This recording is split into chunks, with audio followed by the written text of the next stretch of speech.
சர்க்காரை ஆலம் ஸல்லல்லாஹு அலைஹி வஸல்லம் குல் ஹுவல்லாஹ் சூராவுக்கான சொன்ன சிறப்புகள் நிறைய இருக்கும். குறிப்பாக 4 விஷயத்தை நன்மக்கள் எழுதுவார்கள். ஷைத்தானிலிருந்து பாதுகாப்பு கிடைக்கும். குல் ஹுவல்லாஹ் சூராவை அதிகமாக ஓதுகிறவர்களை ஷைத்தான் கூட நெருங்க மாட்டான்.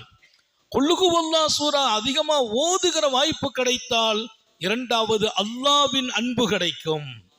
அல்லாஹ் நேசிப்பான் அவர்களை. உத்தம நபி ஸல்லல்லாஹு அலைஹி வஸல்லம் கேள்விப்படுகிறார்கள். ஒரு சஹாபி எல்லா நேரத்திலையும் ஓதினார். ஏம்பான்னு கேட்டாங்க. நான் அதை பிரியப்பட்டேன் யா ரசூலல்லாஹ். அப்படியா? அப்படியானால் அல்லாஹ் உன்னை பிரியப்படுவான் என்றார்கள். இந்த பிரியம் ரப்புடைய பிரியம். அப்ப ஷைத்தானிலிருந்து பாதுகாப்பு. இரண்டாவது ரப்பினுடைய நேசம். மூணாவது தொடர்ந்து அதை ஓதுகிற நசீபை கிடைக்கப்பெற்றவர்கள் சொர்க்கத்தையே நசீபாக பெறுவார்கள். சொர்க்கம் அவர்களுக்காக காத்திருக்கிறது.